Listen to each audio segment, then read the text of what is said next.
Hey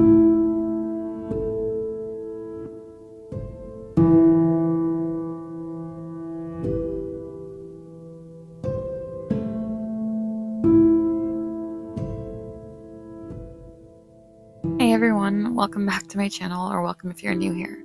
My name is Hiba, and here on my channel I discuss recent missing person cases. If you're into that type of content, go ahead and subscribe. I would really appreciate it. Before we get into today's video, I just wanted to tell you guys where I've been. Thank you for those of you who reached out to check on me. I'm doing fine, I'm doing great. I recently moved to a new city. For those of you who don't know, I previously lived in Pittsburgh and have now moved across the state to Philly.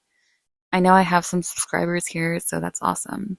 I've also been busy with a new job, so I haven't really had much time, but I've missed you guys and I'm excited to upload again. With that being said, let's go ahead and jump into today's case, which, trigger warning, is a devastating one. Today I want to talk about 14-year-old Kierra Jackson from Princeton, West Virginia. Kiara's story starts when she was reported missing on December 3rd, 2022. Unfortunately, she was found 5 days later, hanging in the basement of her own home. I'm sure many of you are wondering the same thing I am. How was she not found for 5 days if she was in her own home? Although she was found hanging, many people believe that Kiara didn't do this to herself. According to her sister, Alana, who unfortunately was the one to find Kiara, Kiara's throat was slit open. There is a very emotional video of Alana talking about what she saw, and I'll include a snippet of that here. Because I fucking found her, and when I saw her, I froze for 2 minutes because I didn't know what to do. Her throat was slit open. She did not do that to herself. And she was hung on a fucking rope.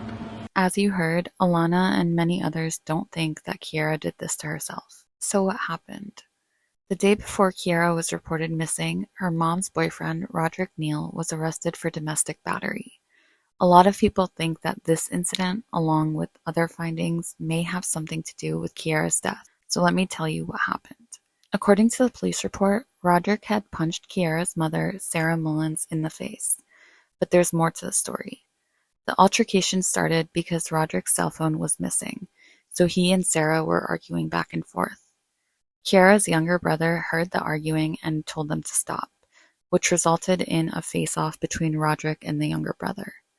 When Kiara saw this, she told Roderick to leave her brother alone, which set him off and led him to hit Kiara. The mother, Sarah, tried to break up the fight, which is when she was ultimately punched in the face by Roderick. I believe it was ultimately Sarah who called the police. As we know, Roderick was arrested after this incident. I also want to mention that he and Sarah had both been drinking that day. According to blood alcohol tests, he was twice over the legal limit, and Sarah was also above the .08 threshold. I also want to add that there was a video of this incident, but I will not be including it here because Alana has stated that she doesn't want it shared. It's a blurry video which shows who can be assumed is Kiara being assaulted by a man, assumed to be Roderick. We have Kiara's statement from that night in her own words, which I'll include a screenshot of and read now. It reads, "I was eating when I heard my mom and boyfriend arguing with each other. My brother was involved because he wanted them to stop arguing.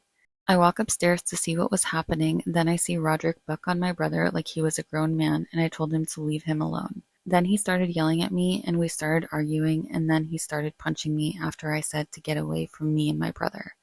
He was punching me and I punched back, then we started fighting." I will also include Sarah's statement of the incident. Roderick Neal had been drinking and mad because my middle daughter, Kiara, had stolen his phone 3 days prior, which I found tonight and made him upset. They continued to argue, then it escalated to a physical fight. I then called the emergency number. So like I said, Roderick was arrested and was in jail where he obviously belongs. However, the very next day, on December 3rd, Sarah bailed Roderick out, despite everything that had just happened. Keep in mind that this is the very same day that Kiara was reported missing. Once Kiara was reported missing, her parents, and I'm putting parents in quotation marks here, claimed that they searched the house looking for her and that she was nowhere to be found. I've even seen some reports that they refused to let law enforcement search the basement. Her mother even made social media posts announcing that Kiara was missing and asking for help. There are obviously some glaring red flags in what we know so far, and if you can believe it, it gets worse.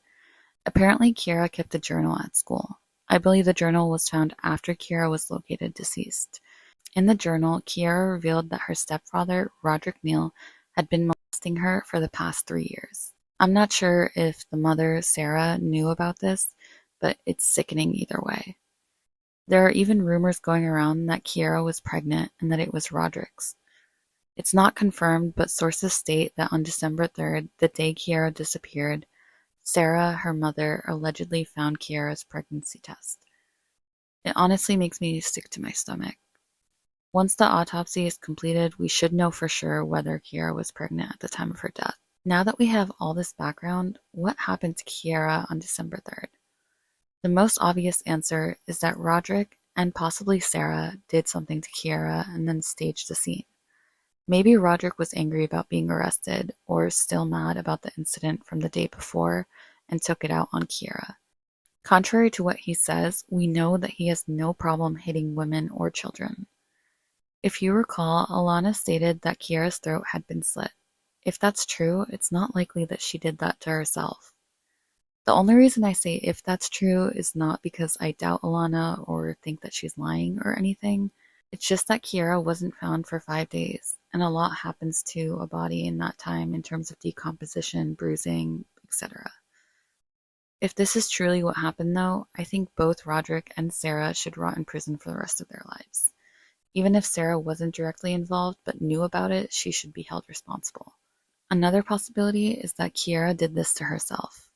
She knew Roderick was coming home. Her own mother is choosing a man over her and her siblings and allowing this to happen. CPS didn't help, and I'll talk more about that later, but they kept returning her to the home. Maybe she felt trapped and didn't know another way out. But if this is the case, how did they not find her for 5 days? Even if she did do this to herself, Roderick and Sarah should still be held responsible for their crimes and for putting her in this situation. However, there are several questions if this is the case. How was she not found for 5 days? She was in her own basement. If she was reported missing, the house should have been searched up and down. It's possible that she wasn't in the basement the whole time. Maybe she ran away or left after learning that her mom bailed Roderick out. But if this is the case, how did no one see or hear her return? It doesn't make any sense. One of the saddest things about this is that Kiara could have been saved. Like I hinted, CPS, or West Virginia's Department of Health and Human Resources, was heavily involved with this family. According to Kiara's sister, the kids were removed from the home 4 separate times. Each time they were returned, even though there were obvious signs of abuse. I'm going to include a video of a woman who knew Kiara since she was a baby. She mentioned seeing the abuse firsthand and calling the police and CPS, but nothing was done. As a baby, she said it was clear abuse was going on in Jackson's home that led up to her death. I know T. Well, Kiara. I've always called her T. I had firsthand that we've seen the abuse that goes on in that home. Did you say you've seen that firsthand? Yes, sir. I hate to ask the hard question. Why didn't you step in? I did. I've called CPS. I've called the cops. I have slammed that mother before in order to help those babies. And they failed that baby, sir. I did step in. They did. What does that feel like to know that you did what you're supposed to and nothing happened? This question, what could I have done more? What could I have done when the system's so bad? I can't go in there and hurt those kids myself. According to social media posts after Kiara went missing, it was clear that she didn't want to be in that home. A family member shared her missing poster and even stated that when she is found, she shouldn't be forced to return home. What I'm getting at is that people knew what was happening in that house. The state knew what was happening and they continued to let it happen. We see this time and time again, and nothing is done until it's too late. There have been numerous protests demanding justice for Kiara. No arrests have been made, but it is an ongoing active investigation. As of now, the FBI is involved along with Princeton PD. What happened to Kiara, whether self-inflicted or not, is a tragedy. Mothers, please stop choosing men over your own children. As a parent, your job is to protect them, not put them in harm's way. The same goes for fathers. Sarah Mullins did not do this. She even allegedly told Kiara that she ruined Christmas because the money for presents was spent on bailing Roderick out. Newsflash, Sarah, you didn't have to and shouldn't have bailed Roderick out. I can't believe the audacity that some people have. Rest in peace, Kiara. You deserved so much more. Like I said, this case is ongoing. If you want to keep up with developments, feel free to join the Criminal Elements and Voices for the Silenced Facebook group called Justice for Kierra Jackson. I'll have the link in the description below. Thank you so much for watching this video and listening to Kiara's story. I hope to see you in my next one.